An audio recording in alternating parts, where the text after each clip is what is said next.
Uhuhu. Banyak sih. Banyak sih. Halo, kami dari Koldiak. Selamat datang di segmen Music Talk.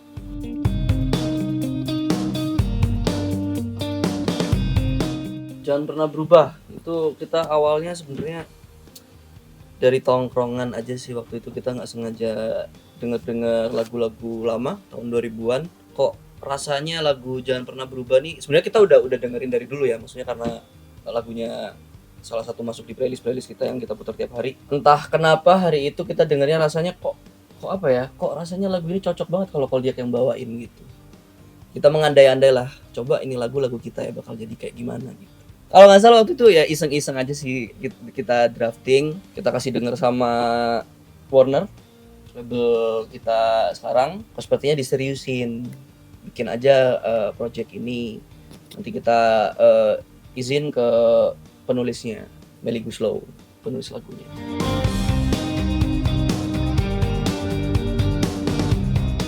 Ya bebannya ada sih pasti ya, karena lagunya udah Pada waktu itu hits banget gitu. era itu. Jadi beban pasti ada ya. Kayak gimana ya, kita bikin yang versinya Koldiak banget, gimana caranya nih gitu.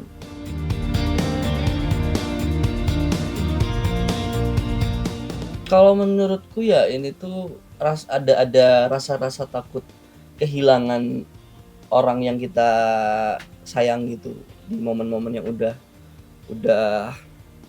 apa ya, udah manis-manisnya dan segala macam. Nggak pengen situasi ini tuh berubah. Kalau menurutku ya, tapi atau teman-teman. Yang aku tangkap ini sih, ya beda-beda kan ya, maksudnya kita mengkonsumsi karya tuh kadang artinya itu bisa macam-macam gitu. Emang kalau dari aku sendiri kayak aku tuh sayang sama kamu, ya udah gini aja gitu, jangan pernah berubah kayak gitu sih.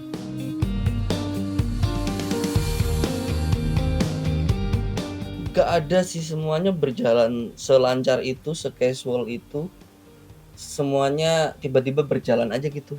Karena emang awalnya kita kan nggak berniat banget untuk apa ya, untuk bikin cover gitu. Hanya apa ya, ya kayak yang aku cerita tadi awal, gimana ya kita bayangin kalau lagu ini tuh sebenarnya lagu kita gitu. Jadi kita mengandai-andai karena lagunya menurut kita bagus. Kita mengandai-andai gimana ya kalau ini lagu kita. Terus kita coba drafting itu dengan versi Koldiak. Kebetulan kita juga suka dengernya ya.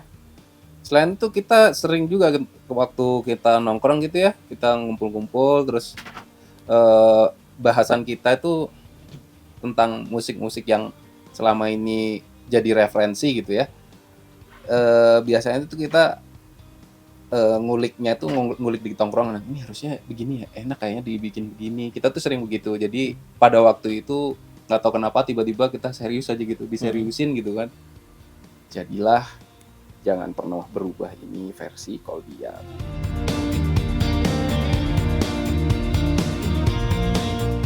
Iya, aku pribadi Salah satunya sih. Kalau dibilang referensi, gini, kita tuh kadang referensi secara sadar nggak sadar ya. Karena kita juga orang yang mengkonsumsi musik untuk didengarkan secara casual juga gitu. Jadi pasti musik-musik yang kita dengar sepanjang kita hidup ini pasti sedikit banyak mempengaruhi gimana kita bikin musik sih.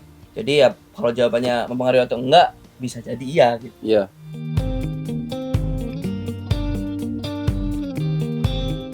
Kalau aku mungkin di 8 scale 1 sampai 10.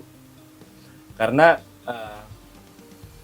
kalau aku ngerasanya kita enjoy aja bawainnya. Maksudnya emang enjoy itu kan mengaruhi karena proses berkarya juga kan. Maksudnya kayak tanpa ada yang tadi kita bahas dosen dance-nya. Karena ngalir aja, jadi akhirnya kayak ya udah versi Koldiak tuh yang jadi tuh ini. Jadi aku ngerasa kayak 8 ini emang kayak ya worth the works gitu. Kalau aku 9 mungkin, karena aku merasa ya itu tadi, aku ngebayangin ini tuh lagu Koldiak aja gitu. Jadi aku ngerasa ya bahwa ini tuh kayak ini lagu yang kita tulis gitu. Walaupun yang menulis Melly Guslow, cuman secara pembawaan kita berusaha untuk gimana bawain ini seperti karya kita sendiri. Kayak aku bisa sebut 9 karena udah masuk apa ya, kita sangat menjiwai lah bawain lagu ini. Aku 10. Ya karena ya meskipun ini ciptaan Melly Goeslaw, cuman setelah dibawain Koldiak ya rasanya ini udah kayak lagu Koldiak sendiri gitu. 9,5 deh. Karena ya sama seperti teman-teman saya bilang, biar kelihatan kompak ya. Jadi saya sepakat dengan mereka semua bahwa ini versi ini adalah Koldiak banget. Walaupun penulisnya Melly Goeslaw, cuman ya kita emang suka gitu dengan karya-karyanya, jadi sepertinya berawal dari suka akhirnya muncullah nyawa itu di dalam karya ini. Ada Koldiaknya gitu.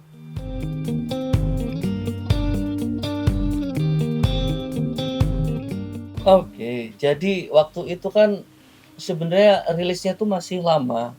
Jadi rilisnya masih lama. Kita nggak nyangka kalau di hari pertama kita drop teaser itu ternyata udah segitu banyaknya orang yang minta lagu ini dirilis di digital streaming platform gitu. Jadi setiap hari tuh kita dapat dapat apa ya, teror lah istilahnya, kayak Yeah.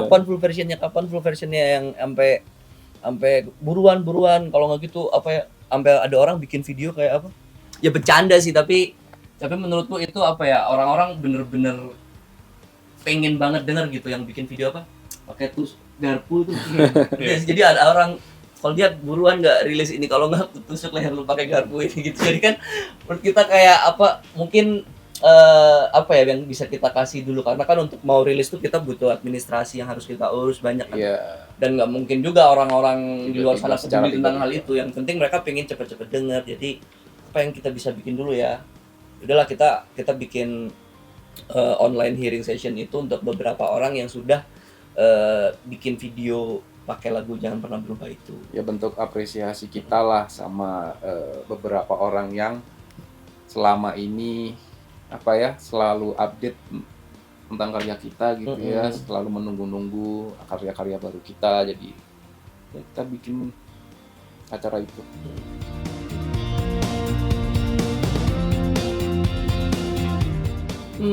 Harapanku sih ini bisa jauh lebih menyebar lagi ya ke mungkin, karena masih masih 2 minggu rilis lah ya, ini menurutku belum semua orang di Indonesia denger gitu. Jadi aku berharap teman-teman semuanya nanti bisa ikut menyebarkan lah bahwa ada, kalau dia bikin nih versi Jangan Pernah Berubahnya, yang belum denger silakan denger gitu. Bahkan dari Malaysia kemarin banyak banget sih yang udah denger.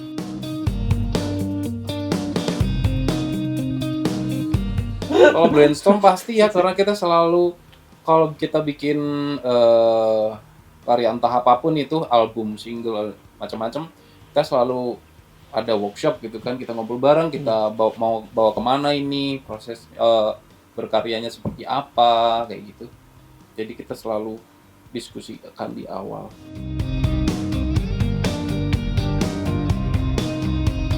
Kalau kita sih mungkin cuman bisa bilangnya ya ini yang Koldiak banget, yang itu Marcel banget gitu ya. Tapi kalau kita baca komen-komen orang itu, kalau Marcel tuh versi ganteng. Marcel itu versi apa ya, kalau ini Kalau dari Koldiak aku versi sendiri ya, manis. dan Itu kalau dari netizen ya. iya, jadi kalau menurutku versi Marcel itu pada waktu itu melankolis, romantis, tapi masih cowok Manly, banget gitu, manly. gitu kan. Sedangkan di Koldiak macam-macam ya, kita nggak bisa. Kita ada ini, kalau di Koldiak tuh flowy, Eh, mengalir, terus ada apa ya, mengalir aja gitu. hmm, Ya kalau dari netizen itu versi manis aja sih mungkin. mungkin lebih versi ngeband kali ya, ya nggak sih? Ya karena kita band ya. Bisa jadi. Bingung juga gitu Ya ya. bingung.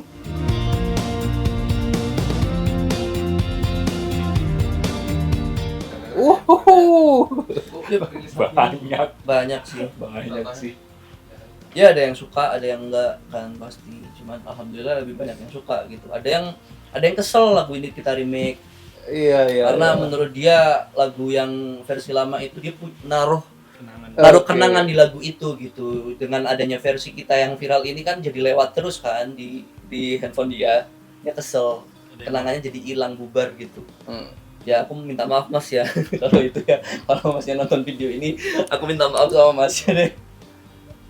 Lucu Banyak lucu sih, banyak macam-macam banget. macam-macam. Ada yang bilang apa sih yang paling sebenarnya bukan seperti itu, cuman dia komennya kayak dia tahu gitu, cuman ya nggak salah sih. Maksudnya lucu-lucu aja kalau kita tuh selalu menanggapi komentar negatif itu dengan bercandaan sih, lebih ke bercandaannya, nggak baper ya. Ya udahlah gitu. Ada yang ngoreksi lirik juga.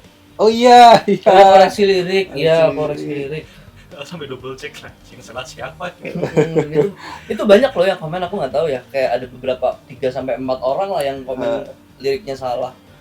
Kayaknya itu satu orang dengan akun yang berbeda deh. Mungkin ya, Jadi karena kita nggak notice gitu kali ya, ngotot jadi. kita pasti lah ya, maksudnya kita tahu gitu, menghargai penulis lagunya, kita cross check liriknya apa yang bener, nggak mungkin kita ganti seenaknya kan tanpa persetujuan penulis lagunya. Itu pastilah, kita nggak mungkin ngawur lah kalau cover gitu. Mungkin kalau aku yang kemarin di TikTok itu ya buat aku bercandaan juga sih, yang orang kan ada yang di TikTok itu bilang kayak cover mulu, bikin karya, band anak-anak sekarang nggak bisa bikin karya, bla bla bla bla bla. Terus aku bikin video kayak aduh bingung nih mau cari jawaban yang aman kayak gimana. Terus aku bikin soal klarifikasi gitu. Terus banyak yang kegocek, ya udah. Banyak banget kalau kita Banyak pengen sih, ya. banyak. Cuman ya yang terbentur dengan itu ya, izin ya. Tapi mungkin lah ya, kita nggak tahu, mungkin suatu berapa tahun lagi mungkin kita bisa bikin album menghidupkan lagu-lagu lama lagi yang kita suka gitu. Mungkin kita nggak tahu ya. Cuman kalau dibilang lagu apa ya, banyak banget sih kita mengidolakan penulis lagu itu banyak. Kalau kita harus mau bikin project recycle, pasti lagu lama sih. Karena apa ya, menurutku ada value yang beda lah sama lagu-lagu yang eranya masih dekat sama kita. Menurutku lagu yang sekarang lagi naik, kenapa harus di recycle? Karena orang-orang masih menikmati lagu itu. Sedangkan lagu-lagu lama bisa jadi project recycle itu menjadi jembatan generasi yang nggak menikmati lagu-lagu itu untuk tahu lagu itu gitu.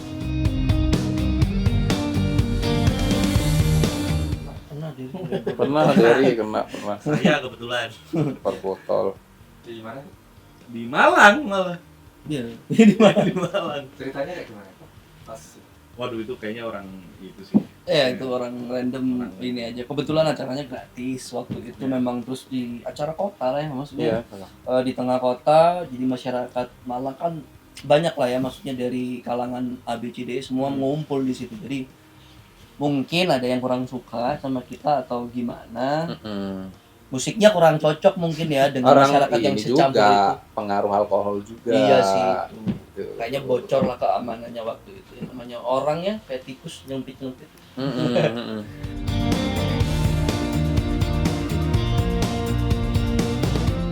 Musik tuh sama halnya kayak produk yang kita konsumsi sehari-hari ya. Dimanapun kita bikin musik, sebenarnya penikmatnya bisa seluruh Indonesia gitu. Cuman kalau tanyain apa tadi perjalanannya seperti apa gitu ya. Kalau dulu awal-awal mungkin kita beratnya di tenaga fisik ya, maksudnya fisik tuh memang karena kita harus tetap harus berkoneksi dengan Jakarta dan segala macam, kita harus ke sana manggung ke luar Malang, itu fisiknya yang memang kita pakai gitu waktu itu. Kalau sekarang mungkin ya sudah lebih dikenal daripada waktu awal-awal Koldiak, yang kita pakai ya apa ya, pikirannya gimana, strateginya untuk kita tetap bisa